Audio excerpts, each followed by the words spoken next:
Today's video is a must-see if you plan on taking your Hyundai Ioniq 5N to the racetrack, as I'll be talking about the brakes on my 5N and how they failed me at the racetrack after only 12 laps. In this video, I will talk through the circumstances under which the brakes failed on track. We will take a look at the actual brakes from my car after the incident and try to understand what happened. What caused the severe loss of braking performance, and how it may have been prevented and what to look out for. The incident occurred out at Queensland Raceway on the national circuit. Queensland Raceway is my home track, and I've completed thousands of laps here over the last 15 years, although most of these laps have been completed in a Porsche GT3.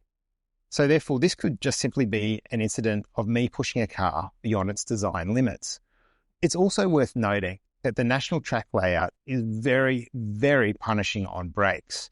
It has 4 big braking zones over the course of the 6-turn, 3.1 kilometre or 2-mile lap. This was my first time taking the Ioniq 5N to the racetrack. And because of this, I was working up to the limit slowly in order to become familiar with the car.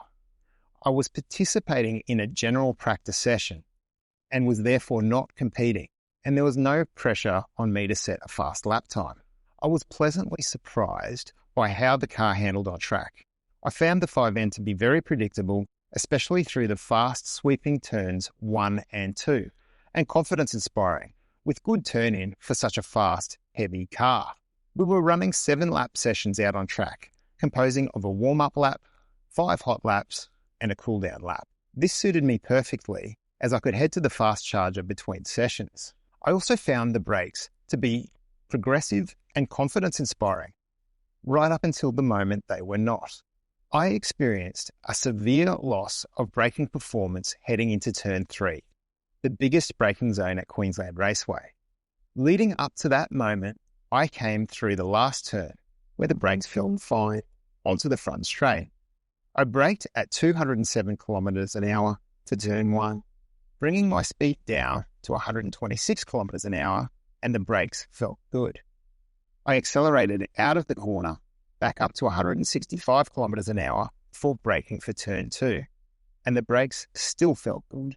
I am now heading down the back straight to the infamous turn 3. I was in N race mode and had regen set to auto. I tapped the brakes with my left foot on the straights to check that the brake pedal was still there. I noticed a tap of the brake revealed a firm pedal, and the head-up display indicated regen braking was active. Now, by the end of the back straight, I was travelling at 223 kilometres an hour, or about 139 miles per hour, when I hit the brake at the same braking marker as previous laps. Only this time, the stopping power was almost entirely gone. The pedal was hard, but the car simply did not slow down like it did on the previous lap or even the previous corner. I was pushing hard on the brake pedal, but it felt like the brakes were made out of butter and the regen braking just seemed to have disappeared. This resulted in an off-track excursion where I used all of the gravel trap, and I feel like I was lucky to escape without serious damage to the car or injury to myself. Why did this happen?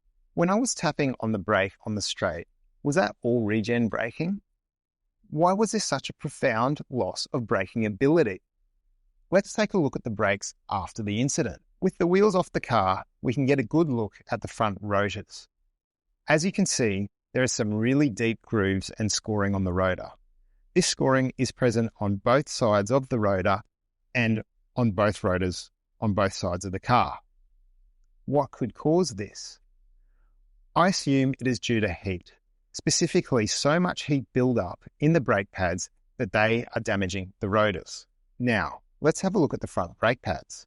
Here is one of the front brake pads, and you can see that out on track, it has been absolutely cooked.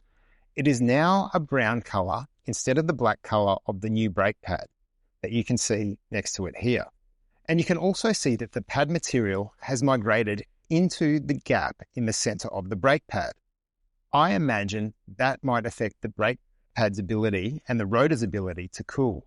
Compared to the new pad, the worn pad has shed about 3 millimeters of thickness, And the same wear has occurred on each of the front pads in only 12 laps. This car has travelled about 2,500 kilometres or about 1,500 miles, so it certainly shouldn't have much brake wear because of mileage. So what happened here?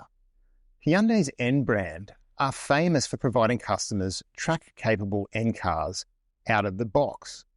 I'm not suggesting any blame here, as every car has its limits, and perhaps this is a case of me pushing a very heavy 2.2-tonne fast car too hard on a brake-intensive track on stock brakes on a hot Australian day. The ambient temperature was about 27 degrees Celsius or 80 degrees Fahrenheit. At this point, my concern is, how do I prevent this from happening again or happening to somebody else? As I mentioned earlier, there was no warning on track. The brake pedal felt firm and confidence-inspiring, right up until the moment that it didn't. In future, I will pay closer attention to the condition of the pads and rotors between sessions at the track. I simply did not expect them to completely give up after only 12 laps. It has also been suggested that pad knockback could have been a factor here. This is where high lateral forces push the brake rotor away from the pads, and this movement forces the caliper pistons into their bores.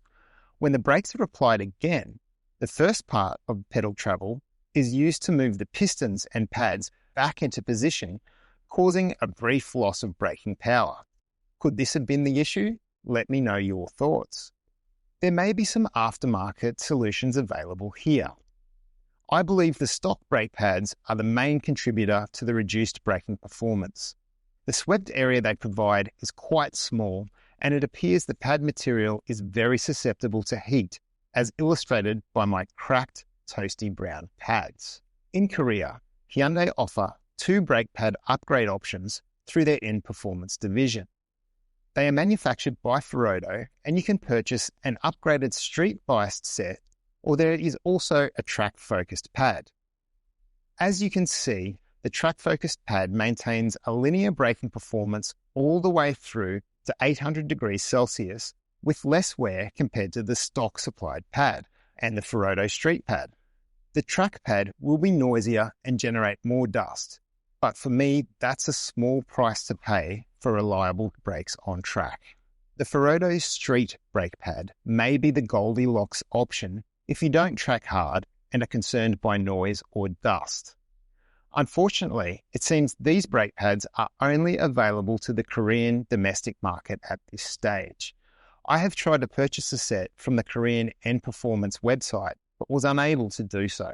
The recently released DK Edition Ioniq 5N features massively upgraded brakes over the regular 5N with a 6-piston monoblock brake system where the brake pad contact area is increased by a whopping 54%.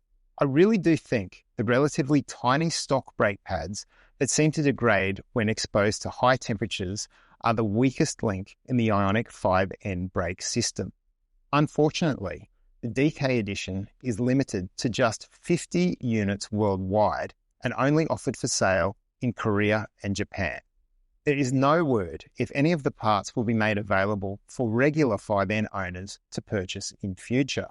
I have noticed there is not much airflow going to the brakes. It seems the engineers have prioritized airflow to enhance battery cooling and aerodynamics. I do wonder if some ducting directing cool air onto the brakes is worth exploring for those who track their cars. So where to from here? Well, I love driving my Ioniq 5N on the road and the track. I have just fitted new pads and rotors to my car, but this certainly doesn't address my underlying concern that the brakes may not stand up to use on high-intensity braking zone tracks.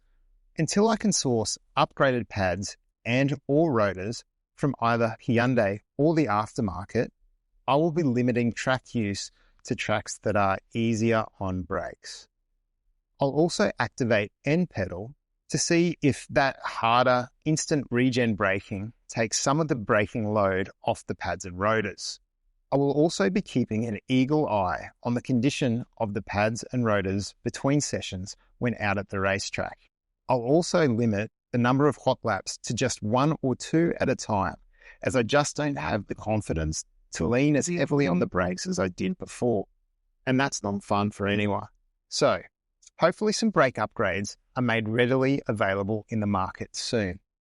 Do you have any thoughts as to what happened in my situation? Have you experienced anything similar? What would you recommend as a fix? Stay safe out there, and thanks for watching.